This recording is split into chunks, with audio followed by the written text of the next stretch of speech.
Heavy Shreddin, part skiing, part skateboarding, part surfing. It's snowboarding.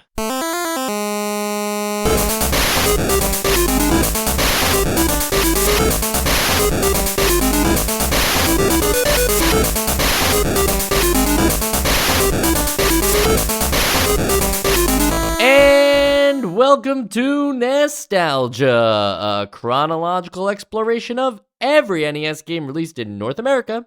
I'm Mike. I'm Sean. And I'm Joe.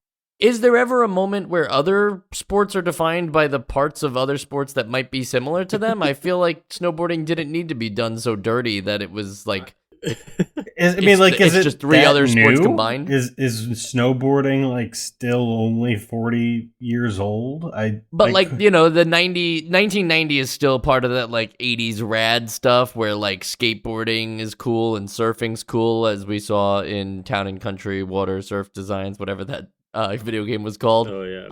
So I don't know where skiing, Wood and Water Rage. But they don't describe skateboarding as like it's like driving, but the car is really small and there's no engine. Half driving, your body's half the car. walking. Yeah.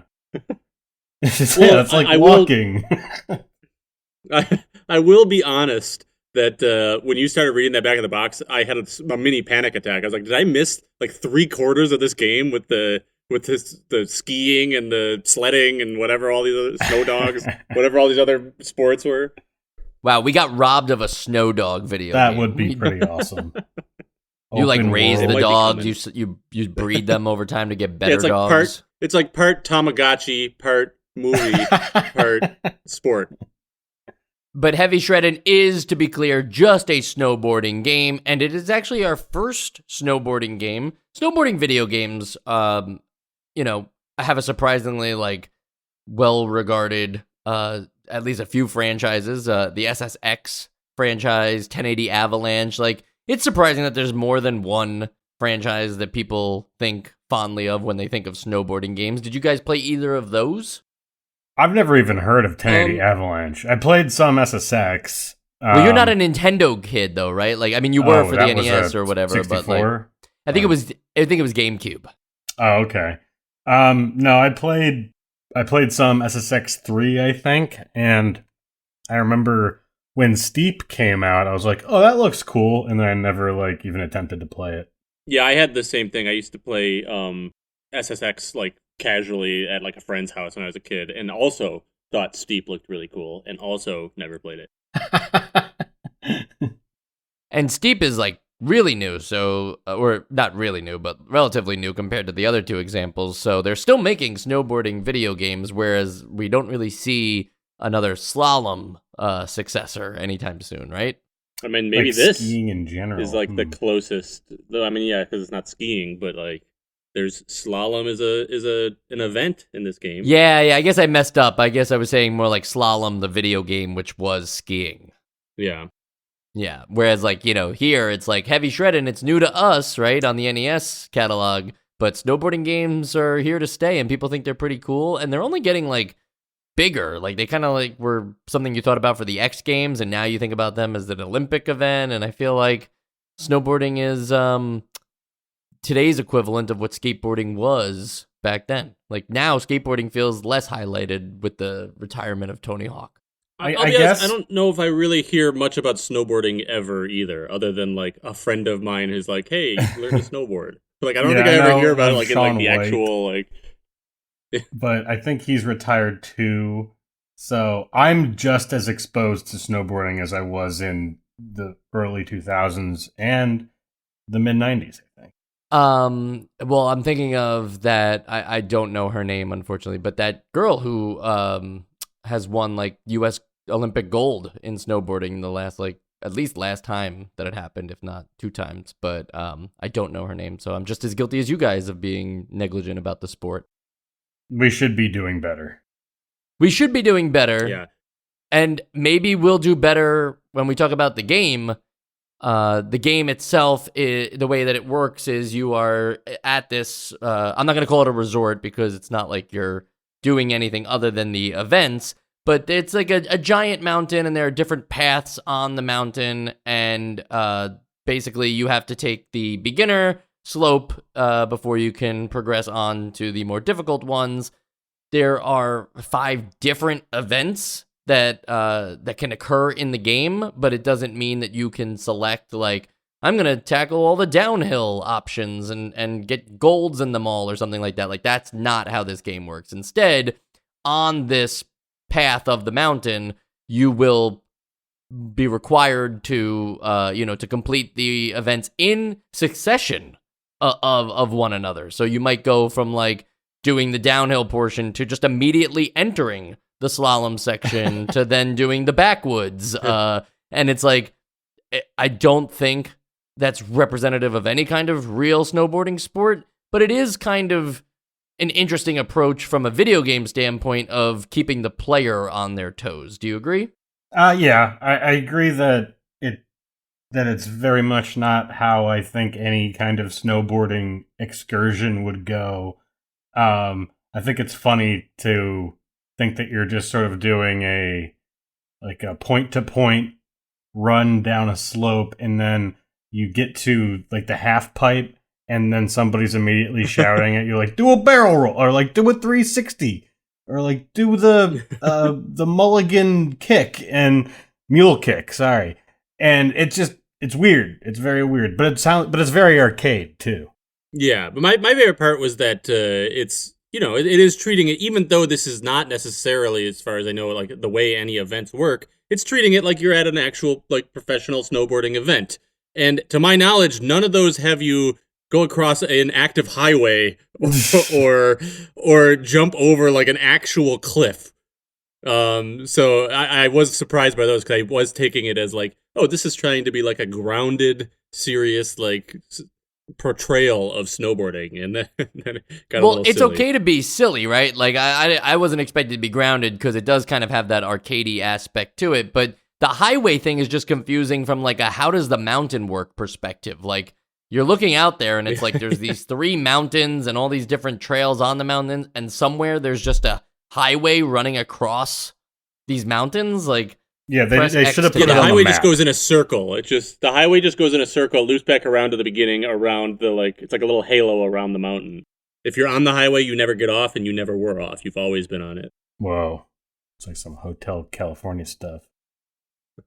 And so there's the downhill, the slalom, the half pipe, the moguls, and the backwoods. And the way that it works, as I mentioned, is it's just kind of like, depending on which trail you do, it's a different order. So the very first thing you do is the downhill, the slalom, and then the backwoods. And if you manage to make it through all 3 of these events, you will move on to the next trail. I just want to take a moment to call out how they named these trails, like these arrangements of events. The first one that you do is something like Poser Peak or something, and I don't know if there's any game that just right off the bat insults you kind of like that. Like, there are games that insult you personally, but the first thing you see is the game calling you a poser. Wasn't expecting that. Definitely wasn't expecting that. Also wasn't expecting, not that the events themselves are so long, but, like, it is a bit of a gauntlet to, like, learn what's coming at you just in any of the particular, like, first 3 events here, the downhill, the slalom, and the backwood. There's a lot of obstacles.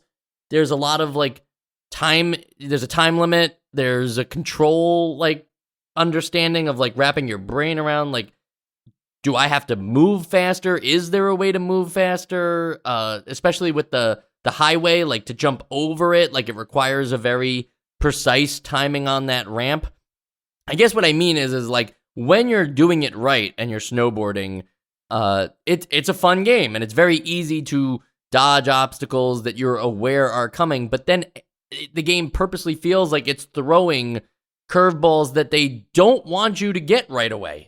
They want you to, like, screw up and have to learn from them, and sometimes that could just be the thing that you screw up is just the timing of a jump on a ramp. And I found that to be a lot less fun than, say, I got to dodge the other skiers that are in the way. Like, yeah, that's fine. Like, that works. And I'll learn that, no problem. the timing of a jump on a ramp, I don't know. Was I the only one who had problems with that? Oh no, I had tons of problems. The sort of like not collision detection, but like just the physics and how it like detects clipping and what it decides for you to trip over is completely ridiculous. So I had my frustrations. I don't think that the concept of the game throwing stuff at you that it wants you to fail at and try over, I don't think that's like a sin or anything. But I think that from the ground up, the movement and just feel of this game was off the whole time. Yeah. I particularly relate to that. That the like clipping hitboxes were very confusing to me, especially with the trees, because like sometimes it felt accurate where it's like, yeah, even though my sprite is colliding with the sprite of this tree, that's because it's taking up Z space or whatever. Like, it's going upwards, and I'm on the other side of it. And then sometimes that wasn't true. Sometimes it just felt like, if I go anywhere near that sprite, I'm hit, and there's no behind this tree. Yeah, which was a little weird.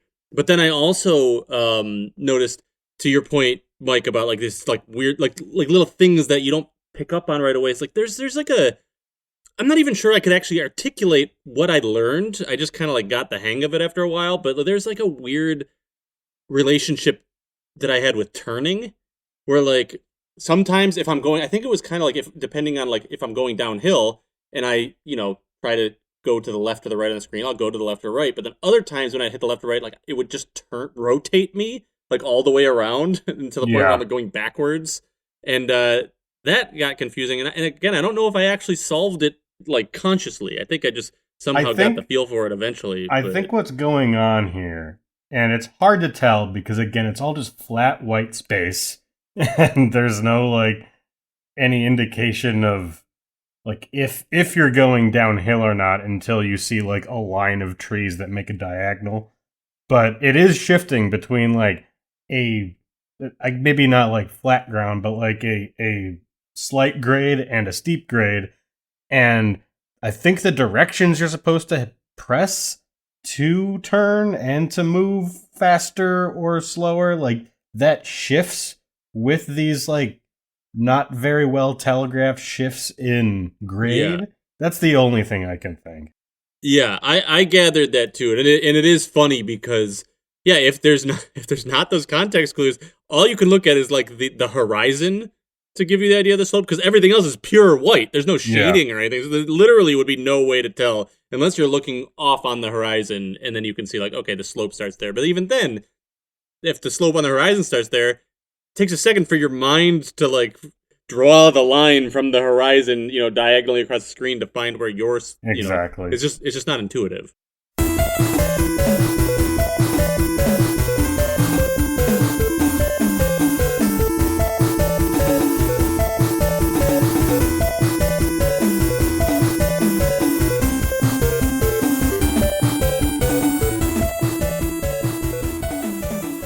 Is there enough of a different challenge between what the downhill is and what the slalom is, or the other two are the halfpipe and the moguls, which require you to perform tricks? Like, is there a big difference between like a timed run versus going between the flags versus the halfpipe has you do tricks on a halfpipe, obviously, while the moguls has those little snow bumps and that you have to do tricks to get over them?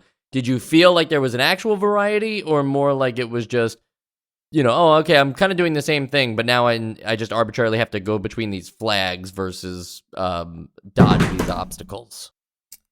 I prefer sort of what they did to differentiate the like survival run / downhill / slalom, because you were using, I mean, as confusing as we just described, at least like it's all the same mechanics. Whereas with the half pipe, it just completely changes how the game plays. And I guess that can add that definitely adds some variety, but when like the runs are so short, and I mean, I know you're supposed to fail a lot to extend like the length of the game, but it makes that one feel like like this is not a party game, but just a bunch of like mini games that don't have a lot of depth. So when you can keep the same mechanics, like the movement style, between these things that just have different objectives, I would prefer that as opposed to that. Like, yeah, the half pipe was just weird.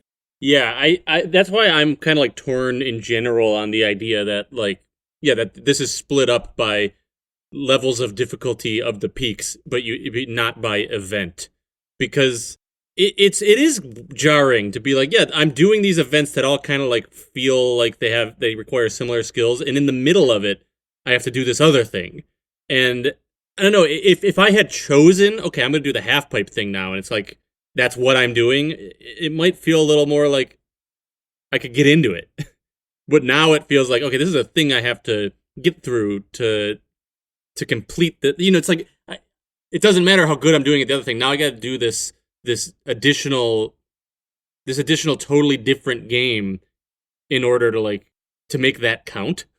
Whereas like I would rather be like, okay, now I'm going to sit down and I'm going to do the half pipe thing and like really try to get good at that. Then I'm going to sit down and do this other thing. Like it is a little, it's weird that it made you do it this way and didn't at least give you the option to like just try one. Yeah, I do think a lot of games suffer from what you're describing as like something that could be a side quest but becomes like an unskippable mission objective, winds up like ruining the flow of a game that they could have otherwise completed, but now you've introduced a new challenge to the player.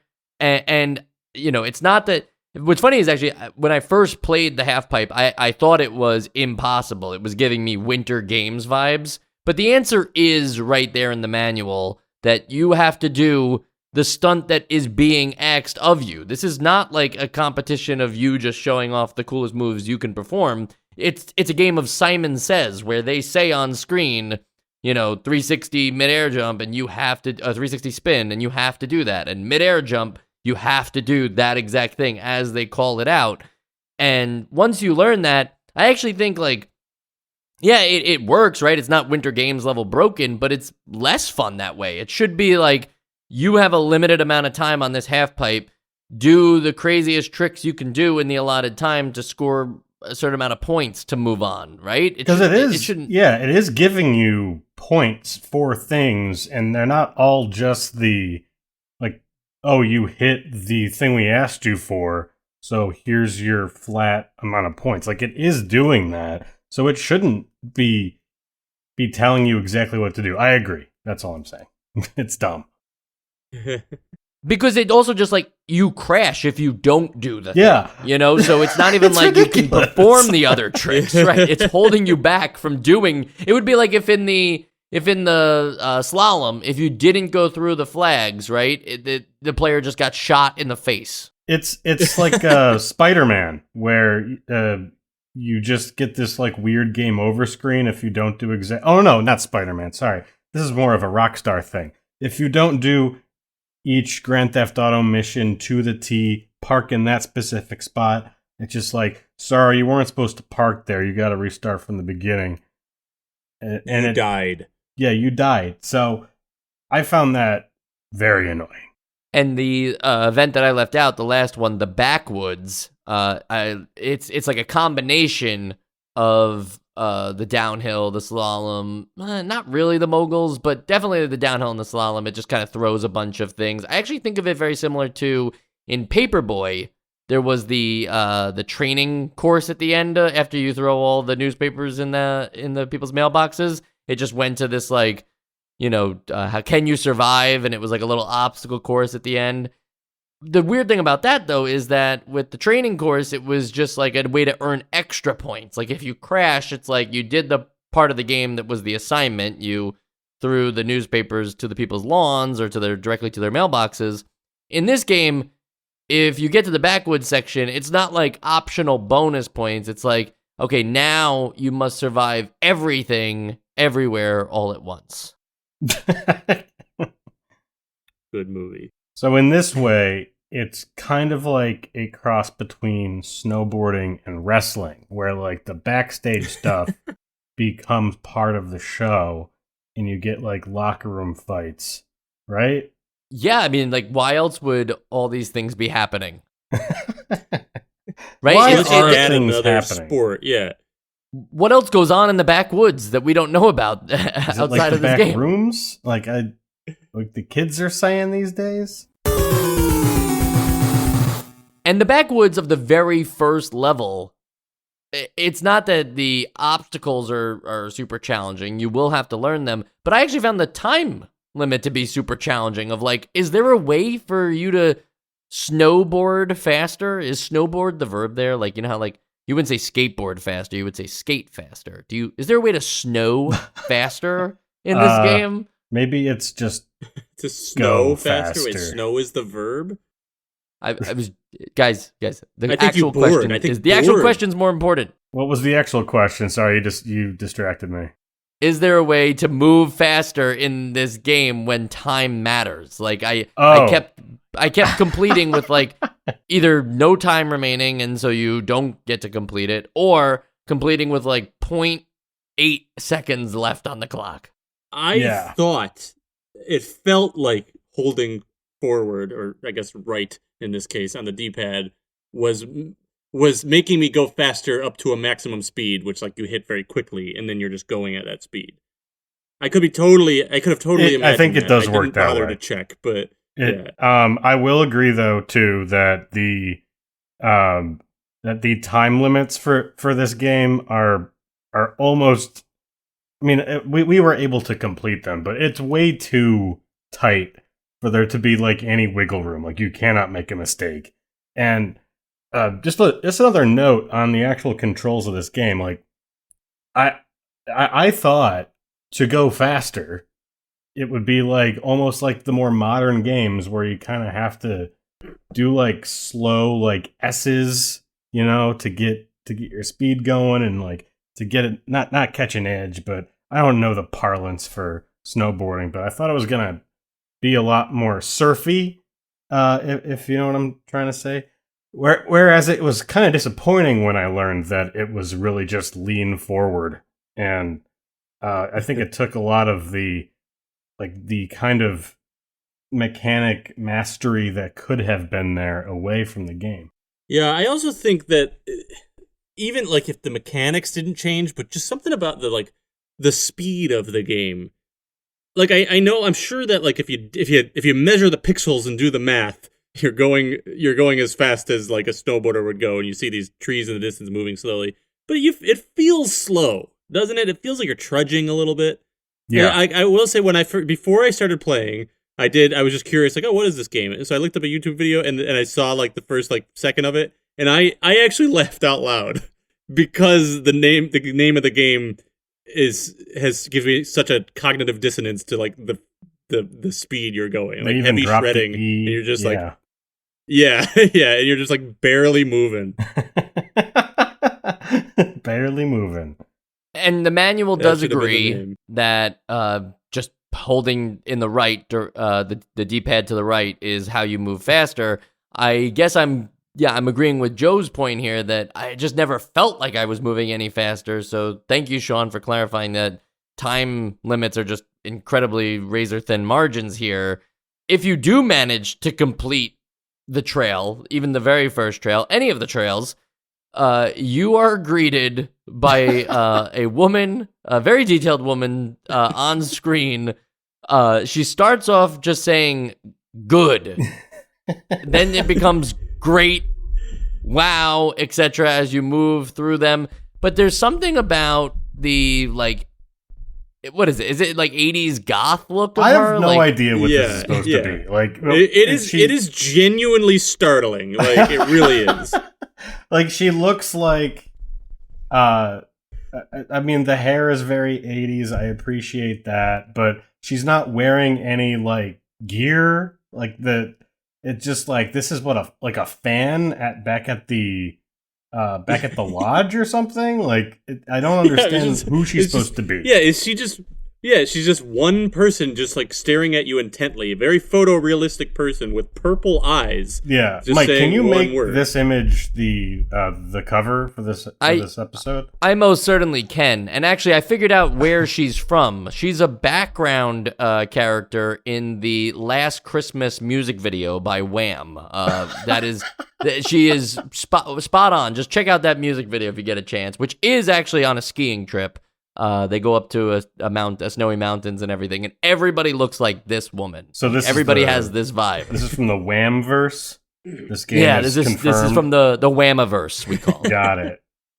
And yeah, no, there's just like, I think it's just that the sprite is too close up, right? Like I get what you're saying, Sean, that she should have snow gear or something or some kind of contextual thing. But even without the context, Joe's right that it's startling because it's just so detailed and so close up and so shadowy. Like she has so much shadowy contour on her face. And it doesn't even look like she's happy to be there or like that she's happy for you. She's just very cool looking. And if you read it in a different way, she might even be angry with you. Heavy Shreddin was developed by Imagineering, and they also recently did Ghostbusters 2. Not that it's important, but also, like, you know, is this just something that, like, one guy, like, made this, and they were like, oh, that's gonna look great in the game? Like, you know, like, was it a separate thing that then just got thrown into the game, or do you think this was, like, a legitimate part of a design document where it was like, and then there's gonna be a woman that tells you did great? Who developed this game? You know, Imagineering. Imagineering. You know what? I don't think Imagineering does the whole design doc thing. Yeah, I'm going to guess not. I'm going to guess that they are the first thirsty dev in existence. Maybe they don't do any review. Maybe somebody snuck this picture in, like that original like adventure game or whatever. Someone snuck in the credit. Maybe this picture was not supposed to be shipped in the game. But yet it just happens after every single level. Yeah, they popped it in at the end after every level, and nobody played it again after that, and then they shipped it. Yep, they wouldn't be the first dev not to play test their games. They put an endorsement from Snowboard Magazine on the back of the box, and I didn't read that. That's not the part skiing, part skateboarding, because I don't think Snowboard Magazine wants you to think of other sporting events while you're thinking of snowboarding. But the endorsement from Snowboard Magazine was that the realism is uncanny. Is that like, I don't know, is that the best thing? Like, shouldn't they have just said, like, it's the greatest snowboarding game to ever exist? You know, like, the realism is uncanny? Well, you're really setting up the audience for disappointment after saying that. They're a thinking man's snowboarding periodical. You have to go to Shreddin boards to get like Luddite perspectives in writing like that, Mike. Games like these live and die by the vibe of the game, and by that I mean like following true to like what you imagine snowboarding to be like, right? It's one thing to just be good, to be a good snowboarder in these games. Like, that's a given. You're supposed to be good at the thing that you can't do in real life, but it also needs to carry a vibe with it. And other than the close-up shot of this woman and the fact that it all takes place on a snowy mountain, do you think they captured the, like, you know, like surfing games will have the whole, like, you know, hang 10 dude and stuff like that, and it'll take place in Hawaii, and there'll be, like, you know, a little more like chillax, bro. Does snowboarding have anything like that? And if so, is it represented in the game? So, from what I know of snowboarders, they're kind of the same in that, like, it's all about being chill and, like, you know, you're a snobra. But I'm not seeing, again, like, fashion's a big part of it. This guy's just wearing, like, tight black pants and a pink t-shirt. No facial wear.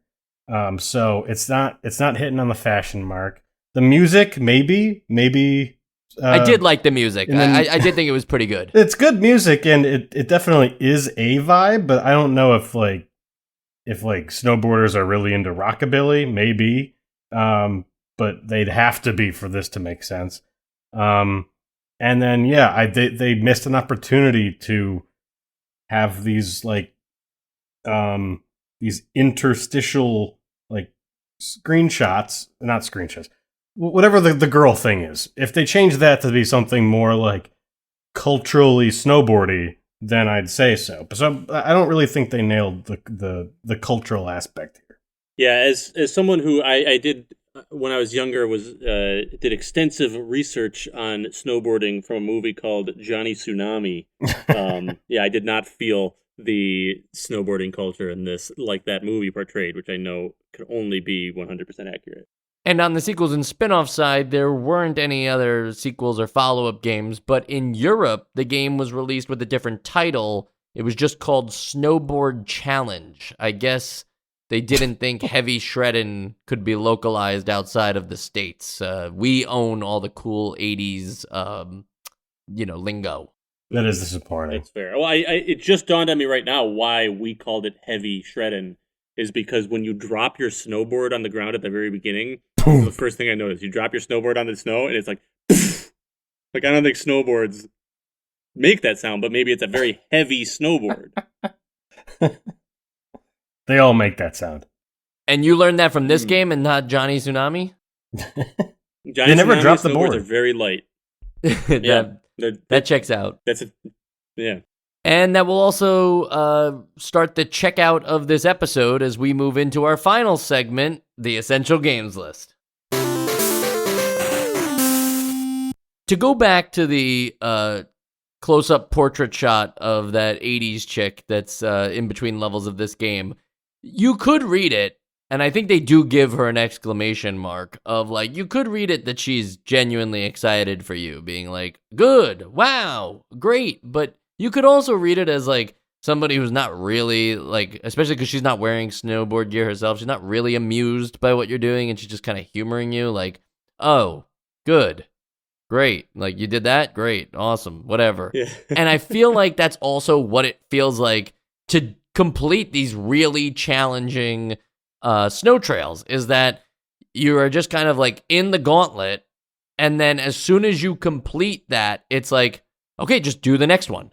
There's no progression. There's no, like, there are different events and the order of the events and the layouts of the stages. I do get that.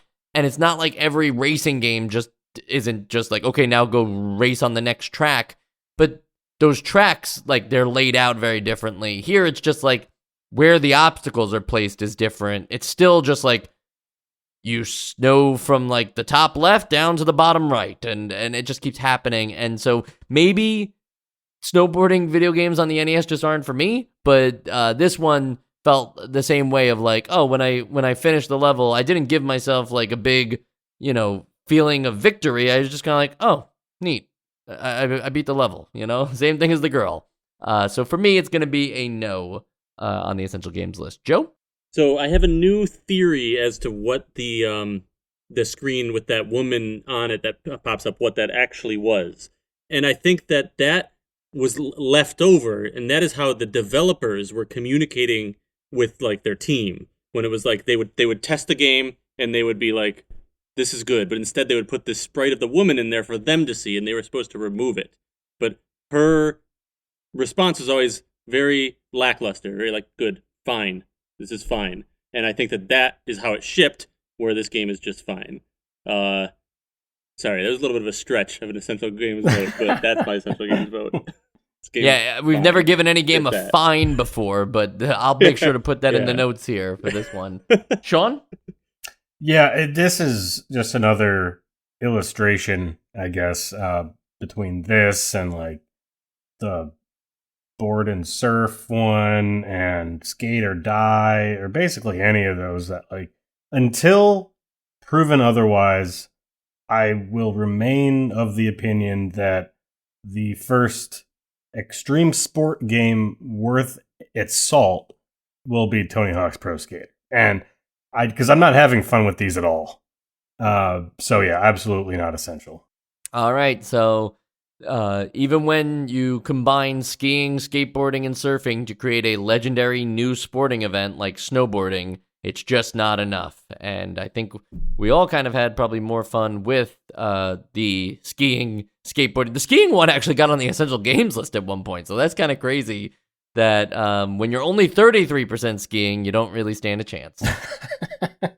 Next week, we'll be playing Image Fight. I can't tell if that's one word or not. The box certainly looks like it's one word, but I don't think you would. How would you say it any differently? Imagifite. Oh, Imagifite. Imagifite. Imagifite. I don't think, is that how that would work? A magafite? That's how that would work. A magafite and Magafite. It's a mage game. It's a wizard casting game. Mage Fight. I like that one. It's actually Image Fight is a Pictionary brawler.